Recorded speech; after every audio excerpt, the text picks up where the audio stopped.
سواروں کو قتل تو کر لیا، لیکن رات کی نیند اور چین ابھی بھی بیکار ہے، غارت ہے، کیونکہ انہیں اندازہ ہے اس بات کا کہ ان میں ایک بھی زندہ باقی رہ گیا تو کل کا وہ صلاح الدین بن سکتا ہے، تاریخ دہرائی جا سکتی ہے۔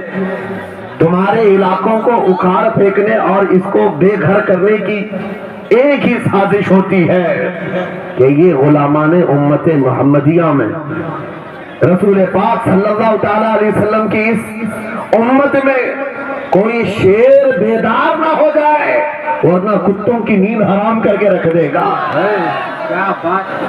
میرے عزیزو، اپنی ویلیو سمجھو، اپنی حیثیت سمجھو۔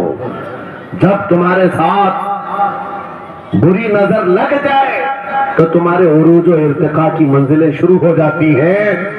ان ظالموں کو یہ تاریخ یاد ہونا چاہیے کہ جب میرے خواجہ سرکار غریب نواز ہندوستان تشریف لائے تھے، ان کے آنے کے بعد جو کچھ بھی ان کے ساتھ کیا گیا، ان کے باپ داداؤں نے تاریخ بتائی ہوگی، غریب نواز کو نکالنے کے لیے، ان کی جھوپڑی اجاڑنے کے لیے، ان کے خیمے کو توڑنے کے لیے، یہاں تک کہ سرکار غریب نواز جس درخت کے نیچے بیٹھے وہاں سے اٹھوا دیا، کیا کیا نہیں کیا۔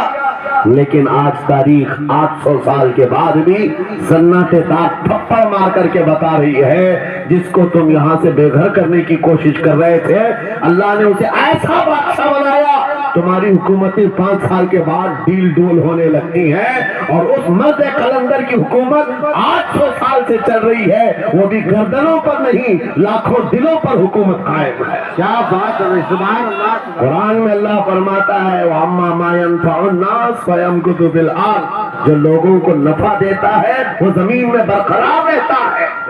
قرآن کی آیت پڑھ کر کے میں تمہیں حوصلہ دیتا ہوں، تمہیں یہ حوصلہ دیتا ہوں۔ اللہ نے قرآن میں فرمایا اِنَّ أَرْضِي وَاسِعَةٌ، میری زمین بہت کشادہ ہے، میری زمین بہت کشادہ ہے۔ رب تعالیٰ فرماتا ہے وَلَقَدْ كَتَبْنَا فِي الزَّبُورِ مِن بَعْدِ الذِّكْرِ أَنَّ الْأَرْضَ يَرِثُهَا عِبَادِيَ الصَّالِحُونَ، ہم نے زبور میں یہ لکھ دیا ہے کہ ہم اس زمین کا وارث نیک بندوں کو بنائیں گے۔ سبحان اللہ۔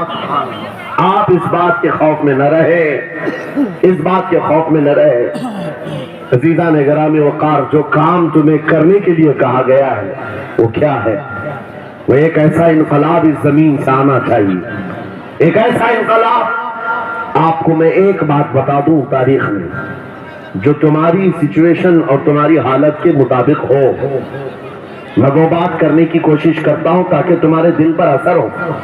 آپ جس علاقے میں رہ رہے ہیں، آپ یہاں کے حالات بہتر جانتے ہیں۔ وہ دن یاد کرو جب نبی پاک صلی اللہ تعالیٰ علیہ وسلم نے اعلان نبوت فرمایا مکہ میں، اور اس کے بعد کفار و مشرکین کا ظلم شروع ہو گیا، غریب صحابہ کو پکڑ کر مارتے تھے۔ حضرت بلال حبشی، حضرت خبیب ابن عدی، حضرت خباب ابن العرد، حضرت زید بن دسنہ، حضرت عمار بن یاسر، یہ وہ صحابہ ہیں جن کو صرف مارا نہیں گیا ہے، آگ میں تپایا گیا ہے، سب کر لیا۔ موب لنچنگ مکہ کے ظالم کرتے تھے اور ایک دن ایسا آیا، توجہ میں جو کہنے جا رہا ہوں، نبی پاک صلی اللہ تعالیٰ علیہ وسلم حرم پاک میں داخل ہوئے، مسجد حرم میں آئے، خانہ کعبہ کی چابی اس وقت عثمان بن شیبہ کے پاس ہوا کرتی تھی، جو ایمان لائے ہوئے نہیں تھے۔ یہ حضرت عثمان غنی نہیں ہے، وہ دوسرے عثمان ہیں۔ عثمان بن شیبہ کے پاس کعبے کی چابی ہوتی تھی۔ حضور پاک صلی اللہ علیہ وسلم نے ان کے پاس آ کر کے کہا عثمان کعبے کی چابی دو، دروازہ کھول کے میں اندر جانا چاہتا ہوں۔ انہوں نے کہا نہیں، تم ہمارا دین چھوڑے ہوئے ہو، ہمارے دین سے تم برگشتہ ہو، میں تمہیں کعبے میں اندر آنے نہیں دوں گا۔ کس سے کہا؟ کائنات کے آقا و مولا رسول اللہ سے۔ حضور نے کچھ نہیں کہا۔ توجہ، میرے آقا نے فرمایا عثمان یاد رکھنا ایک دن یہ چابی میرے پاس ہوگی، اور یہ چابی میں جس کو چاہوں گا دوں گا، اور قیامت تک اس سے کوئی چابی چھین نہیں سکے گا۔ سبحان اللہ، سبحان اللہ۔ اتنی بڑی بات، جبکہ مکہ کے حالات بہت الگ تھے، جگہ جگہ صحابہ کو مارا جا رہا تھا، اور چھپ چھپ کر کے اسلام کی تبلیغ کی جا رہی تھی۔ اس زمانے میں میرے آقا فرماتے ہیں عثمان یہ چابی ایک دن میرے ہاتھ میں ہوگی کعبے کی، میں جسے چاہوں گا عطا کروں گا، اور پھر قیامت تک اس سے کوئی چابی نہیں چھین سکے گا۔ یہ حدیث پاک میں موجود ہے۔ عثمان بن شیبہ کہتے ہیں پہلے تو مجھے ہنسی آئی کیونکہ یہ خانہ کعبہ کی چابی کی ذمہ داری عام نہیں ہوتی، خاندانی ہے، برسوں سے چلی ہوئی وراثت کے ساتھ آتی ہے، اور یہ اس طرح سے مجھے کہہ رہے ہیں کہ چابی ان کے پاس چلی جائے گی۔ اور پھر عثمان بن شیبہ کہتے ہیں انہیں کے حالات دیکھ کر کے تو لگ نہیں رہا تھا کہ چابی جائے گی، لیکن جلال جس انداز میں گفتگو ہو رہی تھی یہ دیکھ کر ڈر بھی لگ رہا تھا کہ کہیں یہ سچ مچ چابی لے تو نہیں لیں گے۔